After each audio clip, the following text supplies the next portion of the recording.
Hello আমার ভাই বোনেরা, আজকে দশম শ্রেণীর বাংলা বিষয়ে অভিষেক কবিতাটি আলোচনা করা হবে। এই অভিষেক কবিতাটি লিখেছেন বিখ্যাত কবি মাইকেল মধুসূদন দত্ত। এই মাইকেল মধুসূদন দত্ত তার মেঘনাদবধ কাব্যগ্রন্থের এই অভিষেক কবিতাটি রেখেছেন। তার মেঘনাদবধ কাব্যগ্রন্থে 9টি স্বর্গ রয়েছে। সেই 9টি স্বর্গর মধ্যে প্রথম স্বর্গেই অভিষেক কবিতাটি রেখেছেন। তো এই অভিষেক কবিতাটি আলোচনা করার আগে এর পূর্বের কিছু ঘটনা জানিয়ে দিলে তোমাদের বিষয়টি বুঝতে সুবিধা হবে। তোমরা জানো যে লঙ্কার দশানন রাবণ তার 2টি পুত্র ছিল। একটির নাম ইন্দ্রজিৎ বা মেঘনাদ এবং দ্বিতীয় ছেলেটির নাম হচ্ছে বীরবাহু। এখানে ইন্দ্রজিৎ এক যুদ্ধে রামচন্দ্রকে হত্যা করে দিয়েছে এবং তারপরে সে প্রমোদ উদ্যানে প্রমোদ কাননে নারীদের নিয়ে সে আনন্দ ফুর্তিতে রয়েছে। এদিকে রামচন্দ্র সে মায়া বলে সে বিভিন্ন উপায়ে তার নিজের জীবন ফিরে পান, অর্থাৎ পুনর্জীবন লাভ করেন এবং তারপরে বীরবাহুর সঙ্গে লড়াই করে, অর্থাৎ ইন্দ্রজিতের যে ভাই সেই তার ভাইয়ের সঙ্গে লড়াই করে বীরবাহুকে হত্যা করেন এবং এই বীরবাহুকে হত্যা করার ফলে দশানন রাবণ যুদ্ধের জন্য প্রস্তুতি নেন এবং এমতো অবস্থায় ইন্দ্রজিৎ সেই প্রমোদ উদ্যানে নারীদের মাঝে সে আনন্দ বিলাসী সময় কাটাচ্ছেন এবং দেবী লক্ষ্মী প্রভাসার ছদ্মবেশ ধারণ করে, প্রভাসা হল ইন্দ্রজিতের ধাইমাতা বা ধাত্রীমাতা, সে রাক্ষসী প্রভাসার রূপ ধারণ করে তিনি গেছেন প্রমোদ কাননে ইন্দ্রজিৎকে সেই খবরটা দেওয়ার জন্য যে তার ভাই মারা গেছে, তার বীরবাহু ভাইকে হত্যা করা হয়েছে সে রামচন্দ্রের দ্বারা। কারণ তিনি লক্ষ্মী চেয়েছেন যে নিয়তির বিধান কার্যকর করার জন্য, যাতে ইন্দ্রজিৎকে যুদ্ধে প্রস্তুত করে তাকে রামচন্দ্রের কাছে নিয়ে যাওয়া হয়। এবং যখন সেই লক্ষ্মী প্রভাসার ছদ্মবেশ ধারণ করে সেই ইন্দ্রজিতের কাছে পৌঁছলেন, তখন থেকেই এই কবিতাটি শুরু হয়েছে। দেখো, আমরা মূল কবিতাতে যাই। কনক আসন তেজি বীরেন্দ্র কেশরী ইন্দ্রজিৎ। কনক অর্থাৎ সোনা, আসন অর্থাৎ সোনার আসন, তেজি অর্থাৎ ত্যাগ করে। সোনার আসন অর্থাৎ কি? সিংহাসন। সেই সোনার সিংহাসন ত্যাগ করে বীরেন্দ্র কেশরী অর্থাৎ শ্রেষ্ঠ বীর। এই বীরেন্দ্র কেশরী কাকে বলা হয়েছে? না, ইন্দ্রজিৎকে বলা হয়েছে।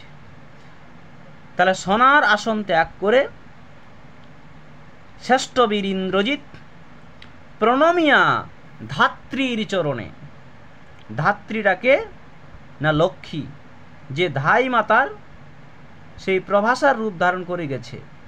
প্রণমিয়া ধাত্রীর চরণে কইলা কি হেতু মাতো গতি তব আজি এ ভবনে। সে সিংহাসন ত্যাগ করে তার মাকে জিজ্ঞাসা করছে, সেই তার ধাত্রীমাতাকে জিজ্ঞাসা করছে, মা আজকে তুমি এখানে কি কারণে এখানে এসেছো? কহ দাসে লঙ্কার কুশল। তুমি দাসকে বলো লঙ্কার কুশল। কুশল অর্থাৎ মঙ্গল বার্তা। ব্যাপার হচ্ছে যে এই যে হঠাৎ এই লক্ষ্মীকে দেখে, তার সে ধাই মাতাকে দেখে ইন্দ্রজিৎ বিস্মিত হয়ে গেছে, অবাক হয়ে গেছে যে এই সময়ে কেন মা এসেছে। তাই আসার সাথে সাথে তাকে জিজ্ঞাসা করেছে, মা কি কারণে তুমি এই ভবনে এসেছো, বলো তোমার এই সন্তান এই দাসকে লঙ্কার মঙ্গল বার্তা। শিরচুম্বী ছদ্মবেশী অম্বুরাশি সুতা উত্তরীরা, হায় পুত্র কি আর কহিব কনক লঙ্কার দশা। শির মানে কি? মাথা। চুম্বী মানে চুম্বন করা। ছদ্মবেশী অম্বুরাশি সুতা। অম্বুরাশি সুতা অর্থাৎ এখানে লক্ষ্মীকে বোঝানো হয়েছে। অম্বুরাশি অর্থাৎ সমুদ্র, আর সুতা অর্থাৎ কন্যা। তাহলে সমুদ্রের কন্যা লক্ষ্মী। সমুদ্রের কন্যা লক্ষ্মী কি করে হলো?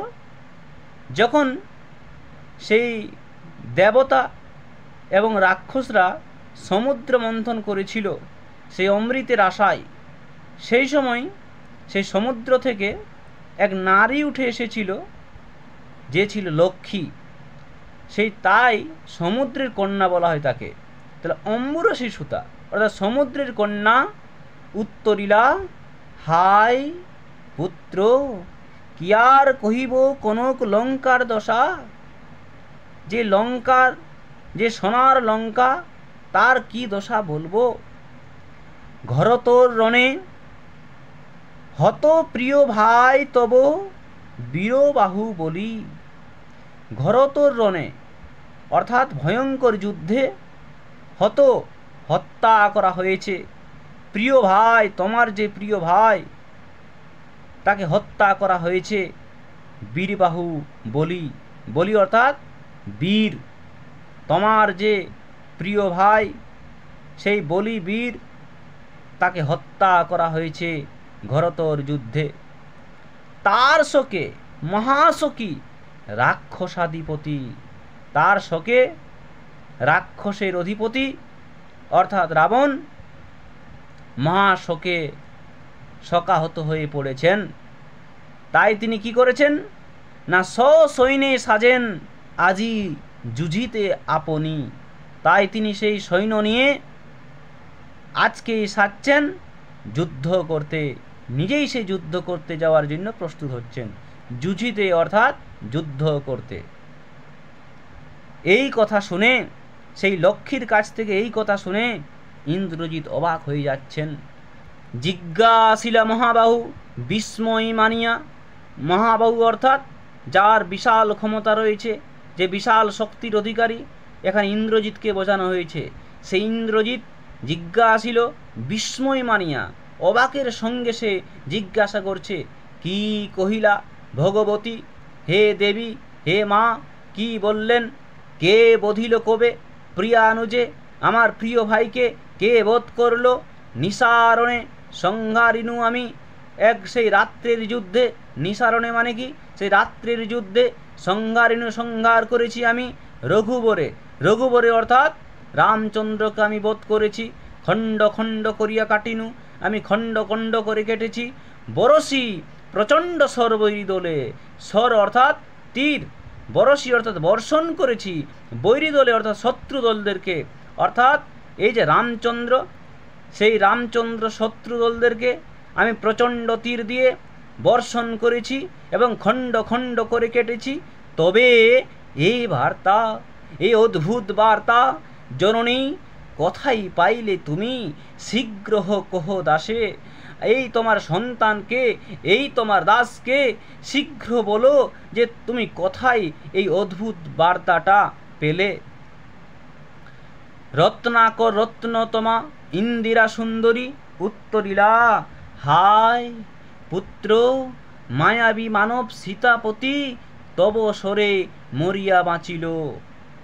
রত্নাকর রত্নতমা, রত্নাকর অর্থাৎ সমুদ্র, রত্নতমা অর্থাৎ সেই সম্পদের দেবী, সেই রত্নের সেই সম্পদের দেবীকে বলা হয় রত্নতমা। আর ইন্দিরা সুন্দরী অর্থাৎ সেই রত্নের সেই সুন্দরীকে বলা হয়, সেই লক্ষ্মীকে বলা হয় ইন্দিরা সুন্দরী। অর্থাৎ সমুদ্রের যে রত্নের সেই সৌন্দর্যের দেবী ইন্দিরা সুন্দরী উত্তরীলা। হায় পুত্র মায়াবী মানব সীতাপতি, সেই সীতার প্রতি রামচন্দ্র, সে হচ্ছে মায়াবী মানব, তার অনেক মায়া রয়েছে। তব সরে মরিয়া বাঁচিল, সরে অর্থাৎ তীরে, তোমার সরে মরে আবার সে বেঁচে উঠেছে। যাও তুমি তরা করি, তরা অর্থাৎ তাড়াতাড়ি, তুমি যাও তাড়াতাড়ি, রক্ষ রক্ষকুল, রক্ষ অর্থাৎ রক্ষা করো, রক্ষকুল অর্থাৎ রাক্ষস বংশ, রাক্ষস যে বংশ, যে লঙ্কাপুরী, সে রাক্ষস বংশকে তুমি রক্ষা করো। রক্ষ রক্ষকুল মান, রাক্ষস কুলের যে মান, রাক্ষস কুলের যে সম্মান, সেটা তুমি রক্ষা করো। এ কাল সমরে রক্ষ চূড়ামণি, রক্ষ চূড়ামণি অর্থাৎ রাক্ষস বংশের শ্রেষ্ঠ পুরুষ, শ্রেষ্ঠ বীর, তুমি গিয়ে এই বিপদের সময়ে রাক্ষস বংশের মান সম্মানটা রক্ষা করো। অর্থাৎ এই লক্ষ্মী সেই যে ইন্দ্রজিৎকে সেই যুদ্ধে অবতীর্ণ হওয়ার জন্য তিনি তাকে সেই খবরটা জানিয়ে দিলেন। এবার এইটা শোনার সঙ্গে সঙ্গে ইন্দ্রজিতের কীরকম প্রতিক্রিয়া হয়েছে বা ইন্দ্রজিৎ কি করলো দেখো। ছিঁড়িরা কুসুম দাম রসে মহাবলী মেঘনাথ, কুসুম দাম অর্থাৎ ফুলের মালা, রসে অর্থাৎ রাগে, সেই রাগে ফুলের মালা ছিঁড়ে, মহাবলী অর্থাৎ সেই ইন্দ্রজিৎকে এখানে বোঝানো হয়েছে। সেই ইন্দ্রজিৎ কি করেছে না ফুলের মালা রাগে ছিঁড়ে দিয়ে ফেলাইলা কনক বলই, কনক বলই অর্থাৎ সোনার বালা, সোনার বালা ফেলে দিল দূরে। কেন দূরে ফেলে দিল? কারণ এই যে এই অদ্ভুত বার্তা, এই যে তার প্রিয় ভাইকে রামচন্দ্র হত্যা করেছে, এই অদ্ভুত বার্তা শুনে সে অবাক হয়ে গেছে, সে বিস্ময় হয়ে গেছে, সে আর কোনোভাবেই সেখানে থাকতে পারছে না। তাই সে ফুলের মালা ছিঁড়ে দিল এবং যে সোনার বালা, সেই সোনার বালা দূরে ফেলে দিল। পদতলে পড়ি শোভিল কুণ্ডল, পায়ের সেই কাছে যে কুণ্ডল অর্থাৎ কানের যে অলঙ্কার পড়ে গেছে, যথা অশোকের ফুল অশোকের তোলে আভাময়, যেমন করে অশোকের ফুল অশোক গাছের নিচে পড়ে যেরকমভাবে আলো বিচ্ছুরণ হয়, যেরকমভাবে আভাময় হয়, সেই রকমভাবে তার পায়ের কাছে সোনার সেই কুণ্ডল পড়ে আভাময় হচ্ছে। আর নিজেকে তিনি ধিক্কার জানিয়েছেন, কি বলছেন? ধিক মোরে কহিলা গম্ভীরে কুমার, হা ধিক মোরে, তিনি নিজেকে ধিক্কার দিয়েছেন সেই রাগের সহিত। বৈরী দল বেড়ে স্বর্ণলঙ্কা, বলছে শত্রুরা স্বর্ণলঙ্কাকে ঘিরে রেখেছে, হেথা আমি বামাদল মাঝে, আর আমি এই নারীদের মাঝে বিলাসিতায় সময় কাটাচ্ছি। এই কি সাজে আমারে দশানন তোজ, আমি ইন্দ্রজিৎ, বলছে এটা কি আমার সাজে? আমি দশানন তোজ অর্থাৎ আমি দশাননের পুত্র, আমি ইন্দ্রজিৎ, এটা আমার সাজে না। আমি দশাননের পুত্র হয়ে ইন্দ্রজিৎ হয়ে এটা আমার সাজে না। আনো রোদ তরা করি, তাড়াতাড়ি রোদ নিয়ে এসো, ঘুচাবো ও অপবাদ বোধি রিপুকুলে। অপবাদ অর্থাৎ এখানে এই যে অপবাদ অর্থাৎ রামচন্দ্র যে তার ভাইকে, তার প্রিয় ভাইকে বীরবাহুকে হত্যা করেছে এবং এই যে বিপদ ঘটেছে এই লঙ্কাপুরীতে, এই যে অপবাদ, সেই অপবাদটা ইন্দ্রজিৎ ঘুচাতে চায় বোধি রিপুকুলে, অর্থাৎ রিপুকুলে অর্থাৎ সেই শত্রুদেরকে বধ করে যে অপবাদ, সেই অপবাদটা ইন্দ্রজিৎ তাড়াতাড়ি শেষ করতে চায়, তাড়াতাড়ি ঘুচাতে চায়। সাজিলা রথীন্দ্র সব বীর আভরণে, হৈমবতী সুত যথা নাসিতে তারকে মহাসুর। সাজিলা রথীন্দ্র সব, রথীন্দ্র সব মানে হচ্ছে শ্রেষ্ঠ বীর, বীর আভরণে অর্থাৎ বীরের আভরণে সেই ইন্দ্রজিৎ, সেই শ্রেষ্ঠ বীর সেই ইন্দ্রজিৎ সেই সাজছেন। কেমনভাবে সাজছেন না, হৈমবতী সুত যথা নাসিতে তারকে মহাসুর। হৈমবতী সুত অর্থাৎ কি, হৈমবতী এখানে দুর্গাকে বোঝানো হয়, সুত মানে পুত্র অর্থাৎ দুর্গার পুত্র, এখানে কার্তিককে বোঝানো হয়েছে। তো কার্তিক কি করেছেন না, যে মহাসুর যে তারকাসুর যে ছিল সেই তারকাসুরকে বধ করার জন্য যেভাবে বীর আভরণে সেজেছিলেন সেই রকমভাবে এখানে ইন্দ্রজিৎ সেই বীর আভরণে সাজছেন। এখানে এই তারকাসুর সেই শিবের বলিয়ান হয়ে তিনি বিভিন্নভাবে অত্যাচারিত হয়ে ওঠেন, যার ফলে দেবতারা তাদের অশান্তি হয়ে যায়, দেবতারা সেই স্বস্তিতে থাকতে পারে না। তাই দেবতারা সেই বিষ্ণুর কাছে গিয়ে আশ্রয় নেয় এবং বিষ্ণু তাদেরকে বলেন যে শুধু মাত্র কার্তিকেই এর সমস্যা সমাধান করতে পারবে, অর্থাৎ কার্তিকেই সেই তারকাসুরকে বধ করতে পারবে। যার ফলে কার্তিক তাদের সমস্তদের আশীর্বাদ পেয়ে বা তাদের অনুমতি পেয়ে তারকাসুরকে বধ করেছিলেন। তো যেভাবে যে বীর আভরণে তিনি সেজেছিলেন সেইভাবে এখানে ইন্দ্রজিৎ বীর আভরণে সাজছেন। আর কি, কিংবা যথা বৃহন্নলরূপী কিরীটি। বৃহন্নলরূপী কিরীটিকে না, বৃহন্নলরূপী কিরীটি হচ্ছে এখানে অর্জুন। বৃহন্নলরূপী কি না,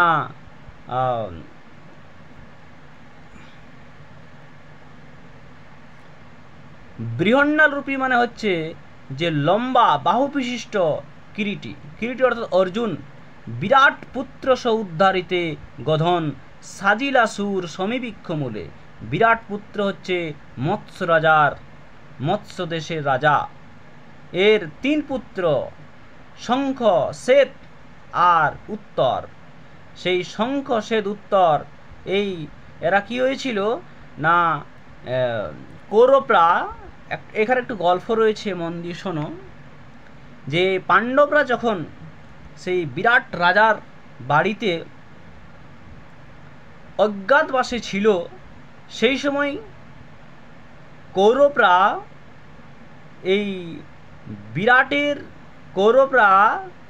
এই গধনকে হরণ করার জন্য বিরাট যে মৎস্য দেশের সেই রাজ্যে আক্রমণ করে এবং গধনকে হরণ করে নিয়ে যায় এবং বিরাটের যে ছোট পুত্র উত্তর তাকে সঙ্গে নিয়ে যায় এবং এমত অবস্থায় সেই কিরীটি বৃহন্নল রূপ ধারণ করে, অর্থাৎ লম্বা বাহুবিশিষ্ট রূপ ধারণ করে তিনি সেই কৌরবদের কাছ থেকে সেই বিরাটের সেই বিখ্যাত গধন এবং তার ছেলে উত্তরকে উদ্ধার করে। তো সেই যে উদ্ধার করার যে পূর্বে যেভাবে সমীবৃক্ষ মূলে অর্থাৎ বাকল জাতীয় গাছের নিচে যেভাবে সেজেছিল সেইভাবে আজকে ইন্দ্রজিৎ সাজছে। মেঘবর্ণ রথ চক্র বিজলির ছটা। রথটা কেমন না, মেঘবর্ণ। রথটা হচ্ছে মেঘের মতো বর্ণ, চক্র বিজলির ছটা, অর্থাৎ চাকাগুলি যখন বিজলির ছটা পড়ছে, বিজলি অর্থাৎ বিদ্যুৎ, সেই যে রথ, সেই রথের চাকার মধ্যে বিজলির ছটা পড়ছে। ধ্বজ ইন্দ্রচাপ রূপী, অর্থাৎ পতাকাটা ইন্দ্রের ধনুকের মতো। তুরঙ্গম বেগে আশুগতি, সেই যে রথের যে গতিবেগ, ঘোড়ার মতন গতিবেগ। তুরঙ্গম অর্থাৎ ঘোড়া, তুরঙ্গম বেগে আশুগতি, আশুগতি মানে ক্ষিপ্র গতি, সেই খুব গতি নিয়ে সেই রথটা আসছে, যার বর্ণ হচ্ছে মেঘবর্ণ এবং যে পতাকাটা রয়েছে ইন্দ্রের ধনুকের মতো। রথে চড়ে বীর চূড়ামণি বীরদর্পে, রথে চড়ে সেই ইন্দ্রজিৎ বীর চূড়ামণি অর্থাৎ ইন্দ্রজিৎ বীরদর্পে অর্থাৎ অহংকারে সে চড়েছেন। হেনকালে প্রমীলা সুন্দরী ধরীপতি করযুগ, এ সময়ে হঠাৎ প্রমীলা সুন্দরী এসে ধরীপতি করযুগ, কর অর্থাৎ বাহু, সেই তার বাহুতে দিয়ে তাকে ধরেছেন। সেই প্রমীলা এখানে হচ্ছে কে না ইন্দ্রজিতের স্ত্রী, ইন্দ্রজিতের স্ত্রী হচ্ছে প্রমীলা। সেই প্রমীলা তার স্বামী, তার প্রাণনাথ সেই ইন্দ্রজিৎকে বাহু দিয়ে ধরেছেন। কেমনভাবে ধরেছেন? হাই রে যেমতি হেমলতা আলিঙ্গে তরুকুলেশ্বর। হেমলতা অর্থাৎ স্বর্ণলতা, স্বর্ণলতা মানে লতা জাতীয় গাছ, যেগুলি বড় বড় গাছকে আশ্রয় করে তারা বেড়ে চলে এবং সেই বড় গাছের মধ্য দিয়েই সেই পুষ্টি শোষণ করে তারা অগ্রসর হয়, এগুলোকে বলা হয় হেমলতা। তো সেই যে স্বর্ণলতা বা লতা জাতীয় গাছগুলো আলিঙ্গে মানে আঁকড়ে ধরে রাখে তরুকুলেশ্বর অর্থাৎ গাছেরদের মধ্যে বড় বড় গাছকে অর্থাৎ বৃহস্পতির মতো বড় বড় গাছকে তারা যেভাবে আঁকড়ে ধরে রাখে সেই রকমভাবে এখানে সেই ইন্দ্রজিতের স্ত্রী প্রমীলা আঁকড়ে ধরে রেখেছেন সেই হাত দিয়ে। কহিলা কাঁদিয়া ধ্বনি কথা প্রাণসখে, রাখি এ দাসীরে কহ চলিলা আপনি। এখানে ধ্বনি অর্থাৎ রমণী, সেই রমণী কেঁদে কেঁদে বলছেন কথা প্রাণসখে, প্রাণের স্বামী প্রাণবন্ধু কোথায় যাচ্ছ? রাখি এই দাসীরে, এই দাসীকে রেখে তুমি কোথায় যাচ্ছ? কহ চলিলা আপনি, কোথায় যাচ্ছ? কেমনে ধরিবি প্রাণ তোমার বিরহে, বিরহে অর্থাৎ অভাবে, তোমার অভাবে তোমায় ছাড়া কি করে আমি আমার প্রাণটা বাঁচিয়ে রাখতে পারবো? এ অভাগী, আমি তো অভাগী, আমার তো কেউ নেই, তাহলে তুমি ছাড়া কি করে আমার প্রাণটা বাঁচবে? হাই নাথ গহন কাননে ব্রততি বাঁধিলে সাধে করি পথ, যদি তার রঙ্গরসে মন না দিয়া মাতঙ্গ যায় চলি, তবু তারে রাখে পদাশ্রমে যূথনাথ। অর্থাৎ এখানে প্রমীলা উদাহরণ দিয়ে বুঝিয়ে দিয়েছেন যে কীরকম উদাহরণ। হাই নাথ গহন কাননে, গহন অর্থাৎ গভীর, কাননে অর্থাৎ বনে বা জঙ্গলে, গভীর জঙ্গলে, ব্রততি বাঁধিলে সাধে করি পথ, ব্রততি অর্থাৎ লতা, লতা গুল্ম জাতীয় গাছেরা যদি সাধে, যদি হাতির পা জড়িয়ে ধরে, করি পথ, করি মানে হাতি, হাতির পা যদি জড়িয়ে ধরে, যদি তার রঙ্গরসে মন না দিয়া, অর্থাৎ হাতি যদিও সেই লতা জাতীয় লতা গুল্ম জাতীয় গাছের প্রতি মনোযোগ দেয় না, তার প্রতি আকৃষ্ট হয় না, মাতঙ্গ যায় চলি, যদিও সে হাতি যায় এবং তার রঙ্গরসে যদিও মন না দেয়, অর্থাৎ যদিও সেই লতাকে ভালো না বাসে, তবু তারে রাখে পদাশ্রমে যূতনাথ, যূতনাথ অর্থাৎ শ্রেষ্ঠ হাতি, তবু সেই লতা জাতীয় গাছগুলোকে পায়ে থেকে ছুঁড়ে দেয় না, তাকে তাদেরকে সেই পায়ের কাছে রাখে। অর্থাৎ তিনি বোঝাতে চেয়েছেন যে এই দাসীকে যে ছেড়ে চলে যাচ্ছ, অর্থাৎ এই দাসীকে পায়ের কাছে হলেও স্থান দাও, সেই ব্রততির মতো অর্থাৎ লতা জাতীয় গাছের মতন তুমি তোমার পায়ের কাছে হলেও আশ্রয় দাও। আর কি বলছে, তবে কেন তুমি গুণনিধি তেজ কিং করিরে আজি। তবে গুণনিধি, গুণের নিধি কাকে বলা হয়েছে না ইন্দ্রজিৎকে বলা হয়েছে। গুণনিধি তবে কেন ত্যাজ ত্যাগ করছো? কিঙ্করীরে আছি। কিঙ্করীরে মানে দাসী। এই দাসীকে তুমি কেন আজকে ত্যাগ করছো? এবার কি বলছে উত্তরে? ইন্দ্রজিৎ হাসি উত্তরিলা মেঘনাথ। মেঘনাথ হেসে হেসে উত্তর দিচ্ছে, ইন্দ্রজিতে জিতি তুমি সতী, বেঁধেছ যে দৃঢ় বাঁধে, কে পারে খুলিতে সে বাঁধে। ইন্দ্রজিৎ তার স্ত্রীকে বলছে যে তুমি তো সতী, তুমি সতীত্ব দেখিয়ে বা তোমার সতীত্ব ভাবে যেভাবে তুমি তোমার স্বামীকে বেঁধেছ দৃঢ়ভাবে, কে পারে খুলিতে সে বাঁধা, সে বাঁধে। সেই যে সতীত্বের যে বন্ধন, সেই বাঁধা কে পারবে খুলতে?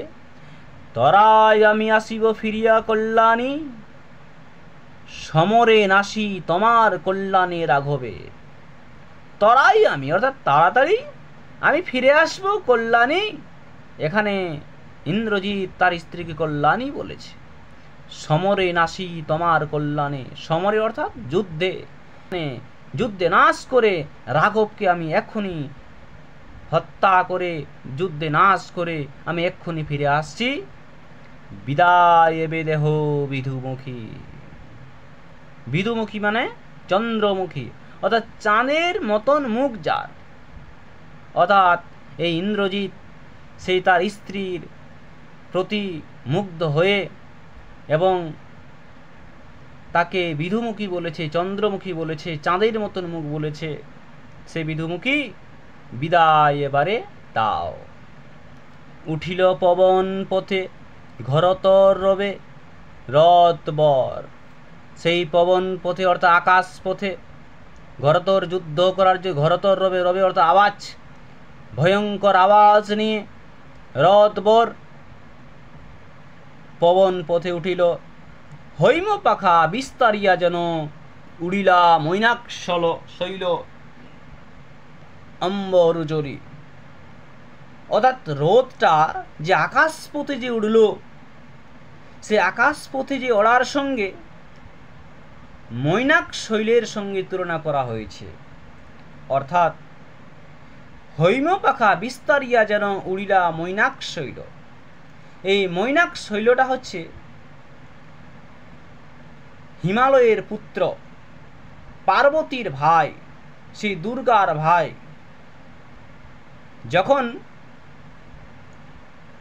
ইন্দ্র, দেবরাজ ইন্দ্র এই মৈনাক শৈলকে নষ্ট করতে চেয়েছিল, ধ্বংস করতে চেয়েছিল, তখন সেই মৈনাক শৈল সেই হিমালয় থেকে উড়ে গিয়ে সমুদ্রে আশ্রয় নিয়েছিল। এবং পুরাণ অনুযায়ী মৈনাক শৈলের সোনার ডানা ছিল, এবং সেই মৈনাক শৈল যখন আকাশ পথে উড়েছিল তখন অম্বরুজলি, অম্বর অর্থাৎ আকাশ, সে আকাশকে উজ্জ্বল করে সে সমুদ্রে আশ্রয় নিয়েছিল। তো যখন সে আকাশকে উজ্জ্বল করে যেভাবে উড়ল সেই সোনার পাখা নিয়ে, সেই রকমভাবে যে ইন্দ্রজিতের যে রথ আকাশে উড়েছে, ভয়ঙ্কর সেই আওয়াজ করে সেই আকাশকে উজ্জ্বল করে উড়েছে।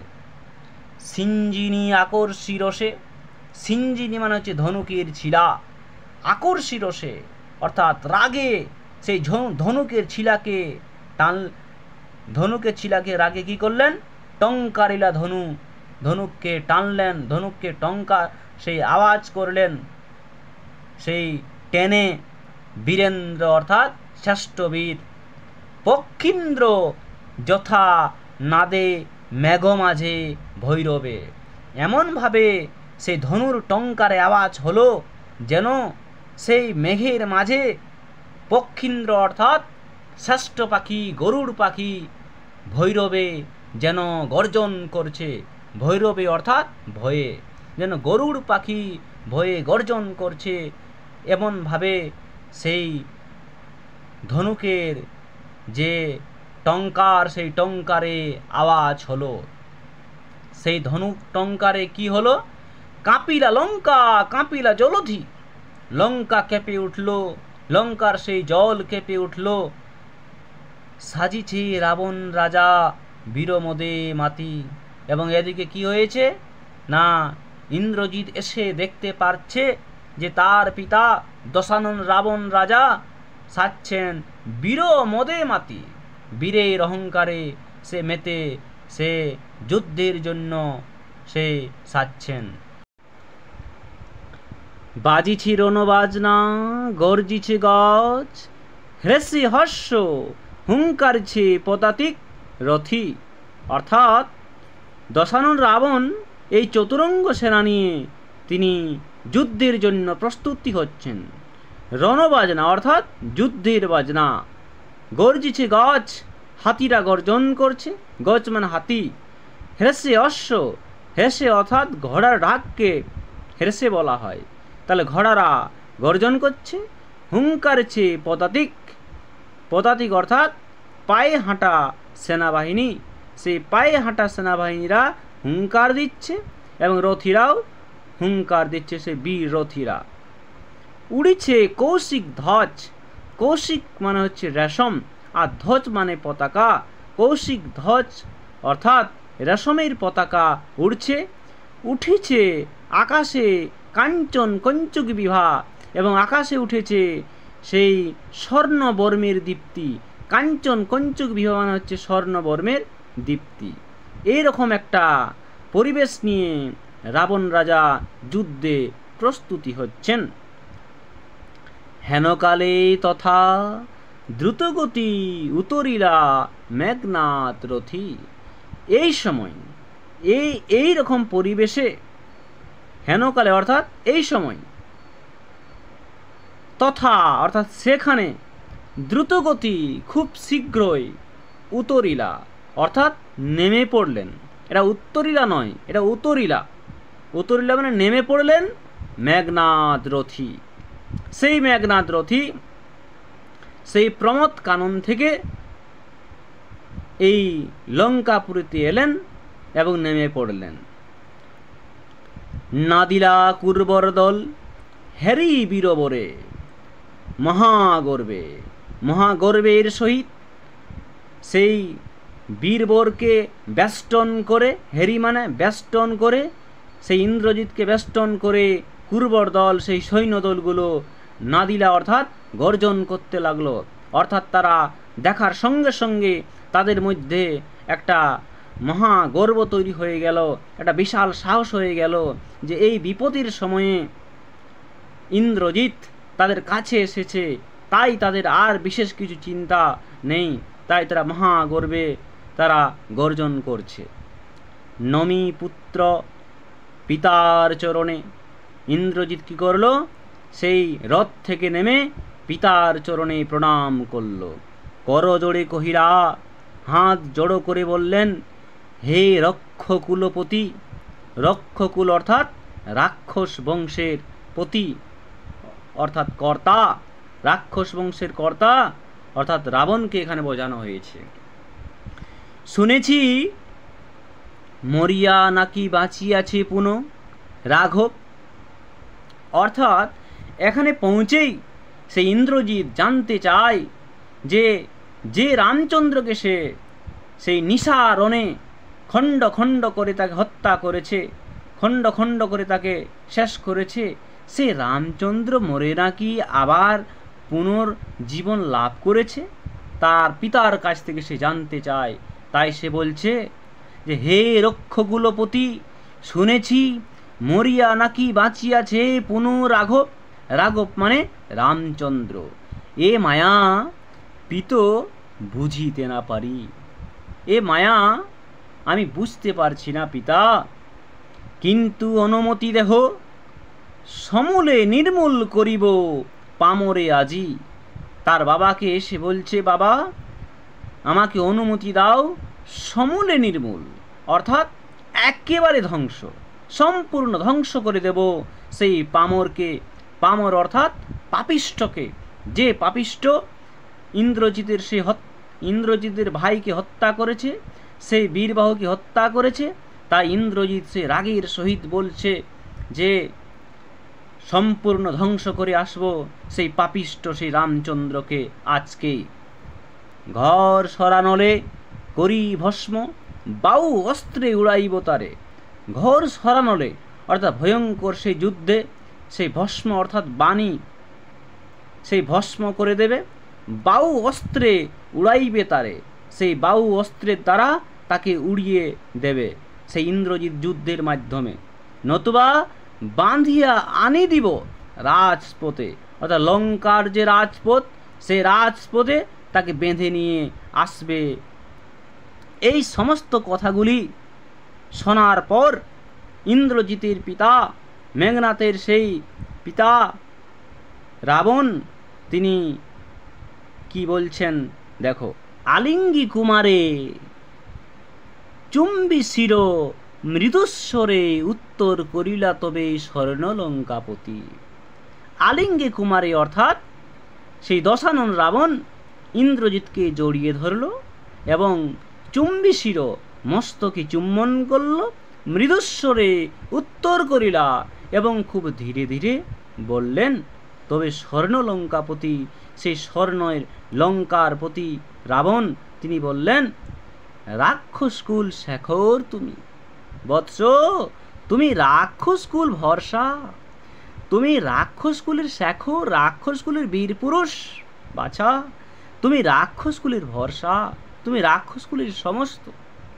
এ কাল সমরে, সমরে অর্থাৎ যুদ্ধে, এই যে বিপদের যে যুদ্ধে নাহি চাহে প্রাণ মম পাঠাইতি তোমা বারংবার, বারবার আমার মন চাইছে না তোমাকে যুদ্ধে পাঠাতে। মম মানে আমার, তোমা মানে তোমাকে, অর্থাৎ বারবার আমার মন চাইছে না তোমাকে যুদ্ধে পাঠাতে। হায় বিধি বাম মম প্রতি, বিধি অর্থাৎ বিধাতা ঈশ্বর আমার প্রতি বিরূপ। বাম মানে আলাদা, মম মানে আমার, আমার প্রতি বিধাতা আলাদা। অর্থাৎ এখানে রাবণ এই কথাগুলোর মধ্যে তার সংশয় এসেছে, তিনি চান না তার পুত্রকে যুদ্ধে পাঠাতে, কারণ যে বিধাতা তার প্রতি বিরূপ। কিভাবে বিরূপ দেখো। কে কবে শুনেছি পুত্র ভাসে শিলা জলে। পুত্র কেউ কোনোদিন শুনেছে যে পাথর বা শিলা জলে ভাসে? কে কবে শুনেছে লোক মরি পুনঃ বাঁচে? যেমন করে পাথর বা শিলা জলে ভাসে না, সেরকমভাবে কোনো একজন ব্যক্তি মরলে আবার বাঁচে না, কিন্তু বিধি অর্থাৎ ঈশ্বর সেই রাবণের প্রতি আলাদা, রাবণের প্রতি বিরূপ। তাই সেই শিলা, সেই পাথর সমুদ্রে ভাসছে, সেই জলে ভাসছে, এবং রামচন্দ্র মরার পরেও তিনি আবার পুনর্জীবন লাভ পেয়েছেন। এখানে এই যে পুত্র এখানে আছে, কে কবে শুনেছে পুত্র ভাসে শিলা জলে। এই শিলা জলে ভাসার এখানে ব্যাপার একটা রয়েছে, যে যখন রামচন্দ্র সেই সমুদ্র পার করে লঙ্কাপুরীতে যায়, তো সেই সমুদ্রের মধ্যে ওই শ্রীরাম শ্রীরাম পাথরের মধ্যে লিখে সেই জলে দিলেই সেই পাথর ভাসত। অর্থাৎ এটা অলৌকিক, এটা অবাস্তব, সেই অবাস্তবটা ঘটেছে, যার ফলে এখানে রাবণ তিনি বোঝাতে চেয়েছেন যে বিধি তার প্রতি বিরূপ, সেই ঈশ্বর তার প্রতি আলাদা। উত্তরীরা বীরদর্পে অসুরারি রিপু, অর্থাৎ বীরদর্পে বীরের অহংকারে উত্তর করল সেই অসুরারি রিপু। অসুরারি রিপু অর্থাৎ অসুরদের শত্রু। অসুরদের শত্রু কারা না দেবতারা, এবং দেবতাদের শত্রু রিপু মানে শত্রু। অসুরারি মানে অসুরদের শত্রু কারা দেবতারা, আর দেবতার শত্রু কারা না এই ইন্দ্রজিৎ। তাই বলা হয়েছে উত্তরীলা বীরদর্পে অসুরারি রিপু, অর্থাৎ এখানে ইন্দ্রজিৎকে বোঝানো হয়েছে। কি ছাড় সে নর, তারে ডরাও আপনি রাজেন্দ্র। রাজেন্দ্র অর্থাৎ শ্রেষ্ঠ রাজা। সেই নর, সে মানুষটাকে, সেই সামান্য মানুষটাকে আপনিও ডরাচ্ছেন। থাকিতে দাস যদি যাও রণে, অর্থাৎ আমি থাকতে তুমি যদি যুদ্ধে যাও, এ কলঙ্ক পিত ঘুষিবে জগতে। এই যে কলঙ্ক, এই যে অপমান সারা জগতে ছড়িয়ে যাবে। ঘুষিবে মানে কি? ছড়িয়ে যাবে। হাসিবে মেঘবাহন, রুষিবেন দেব অগ্নি। অর্থাৎ মেঘবাহনকে না দেবরাজ ইন্দ্র। এখানে এই যে মেঘবাহন, দেবরাজ ইন্দ্র আর ইন্দ্রজিৎ এক ব্যক্তি নয়। দেবরাজ ইন্দ্র হলো সেই স্বর্গের দেবরাজ ইন্দ্রের কথা বলা হয়েছে, আর ইন্দ্রজিৎ হলো এখানে রাবণের পুত্র ইন্দ্রজিৎ। তাহলে হাসিবে মেঘবাহন, সেই দেবরাজ ইন্দ্র হাসবে। রুষিবেন দেব অগ্নি, রুষিবেন অর্থাৎ রাগ করবেন সেই অগ্নিদেব। দুইবার আমি হারানু রাঘবে, আর একবার পিত দেহ আজ্ঞা মোরে। দেখিব এবার বীর বাঁচে কি ওষতে। অর্থাৎ এর আগে ইন্দ্রজিৎ রামচন্দ্রকে দুইবার হারিয়েছে, আর তার পিতাকে আরেকবার আজ্ঞা চাইছে। এবার সে বলতে চাইছে যে দেখিব এবার বীর বাঁচে কি ঔষধে। ইন্দ্রজিৎ ভেবেছেন যে এমনভাবে এবার রামচন্দ্রকে মারবেন যে কোনো ঔষধে তাকে বাঁচানো যাবে না। এবার কি বলছে? কহিলা রাক্ষসপতি কুম্ভকর্ণ বলি ভাই মম, তাই আমি জাগানু অকালে ভয়ে। হায় দেহ তার দেখো, সিন্ধু তীরে ভূপতিত, গিরিসিংহ কিংবা তরু যথা বজ্রাঘাতে। এখানে যে রাক্ষসপতি অর্থাৎ রাবণের যে দুর্ঘটনা ঘটে গেছে, বড় বড় দুর্ঘটনা এর আগে, তার সেই উদাহরণ দিয়ে ইন্দ্রজিৎকে বোঝাতে চায়। বলছে কহিলা রাক্ষসপতি অর্থাৎ রাবণ, তিনি বলছেন কুম্ভকর্ণ বলি, বলি অর্থাৎ বীর, বীর সেই কুম্ভকর্ণ ভাই মম, আমার ভাই। তাই আমি জাগানু অকালে ভয়ে, আমি ভয়ে ভয়ে তাকে অকালে জাগিয়েছি। তোমরা জানো যে কুম্ভকর্ণ 6 মাস পর পর সে ঘুম থেকে উঠত, আর ঘুম থেকে উঠে সে অনেক খাবার খেত। তো সেই যে কুম্ভকর্ণকে অসময়ে ওঠা হয়েছিল, কেন না বীরের জন্য, বলি অর্থাৎ বীর, সেই মহাবীরের জন্য তাকে অসময়ে জাগা হয়েছিল। তার ফলে কি হলো? হায় দেহ তার দেখো, সিন্ধু তীরে ভূপতিত। সিন্ধু তীরে অর্থাৎ যে সমুদ্র তীরে তার দেহটা পড়ে রয়েছিল। কেন পড়ে রয়েছিল?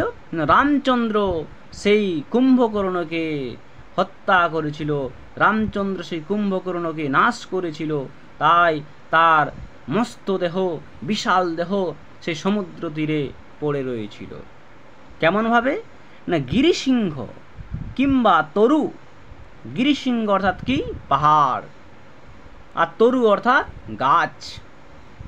যেমনভাবে সেই পাহাড় অথবা বড় গাছ বজ্রাঘাতে মারলে যেমনভাবে পড়ে যায়, সেই রকমভাবে তার সেই ভাই কুম্ভকর্ণের দেহ সমুদ্রের তীরে পড়ে আছে। তবে যদি একান্ত সমরে হিচ্ছা তব, যদি একনিষ্ঠা মনে যদি যুদ্ধ করতে চাও, সমরে অর্থাৎ যুদ্ধে, যদি তোমার একান্ত সমরে যদি যুদ্ধ করার ইচ্ছা আছে, বৎস আগে পুজো ইষ্ট দেবে, নিকুম্ভিলা যজ্ঞ সাঙ্গ করো বীরমণি। বীরের মণি আগে ইষ্টদেবের পূজা করো, নিকুম্ভিলা যজ্ঞ সাঙ্গ করে তবে যুদ্ধ করো। ইষ্টদেবটাকে ইষ্টদেব হলো অগ্নিদেব, অর্থাৎ সেই ব্রহ্মা বর দিয়েছিলেন ইন্দ্রজিৎকে যে ইষ্টদেব অর্থাৎ অগ্নিদেবের পূজা সাঙ্গ করে যদি ইন্দ্রজিৎ যুদ্ধে যায় তাহলে যুদ্ধে সে জয়ী হবেই এবং তার ক্ষতির কিছু সম্ভাবনা থাকবে না। তাই এখানে এই রাক্ষসপতি রাবণ সে ইন্দ্রজিতের সম্পর্কে সে নিরাপদ ভাবনা রেখেছেন, নিরাপদ কথা রেখেছেন যে নিকুম্ভিলা যজ্ঞ সাঙ্গ করে যদি ইষ্টদেবের বা অগ্নিদেবের যদি পূজা শেষ করে যদি সে যায় তাহলে কোনো সমস্যা হবে না। সেনাপতি পদে আমি বরিনু তোমারে, দেখো অস্তাচলগামী দীননাথ এবে। অস্তচলগামী অর্থাৎ যে অস্তচলগামী অর্থাৎ সূর্য এখন অস্ত চলে যাচ্ছে। দীননাথ, দীননাথ মানে সূর্যকে বলা হয়। তাহলে সূর্য এখন অস্ত যাচ্ছে, প্রভাতে যুঝিও অর্থাৎ সকালে, যুঝিও অর্থাৎ যুদ্ধ করো, সকালে যুদ্ধ করবে বৎস রাঘবের সাথে। এর থেকে কইয়া রাজা যথাবিধি লয়ে গঙ্গোদক, গঙ্গোদক অর্থাৎ গঙ্গার জল। যথাবিধি মানে কি না যথা নিয়মে, নিয়ম অনুযায়ী গঙ্গার জল অভিষেক করিল কুমারে। কুমারকে সেনাপতি পদে বরণ করল সেই গঙ্গার জল ছিটিয়ে। আমার প্রিয় বন্ধুরা, যদি পড়াটি ভালো লেগে থাকে তাহলে অবশ্যই লাইক করবে এবং তোমাদের বন্ধুদেরকে শেয়ার করতে ভুলো না। আর যারা নতুন হয়ে থাকবে তারা অবশ্যই চ্যানেলটিতে সাবস্ক্রাইব করবে পরবর্তী ভিডিওগুলি পাওয়ার জন্য। Thank you.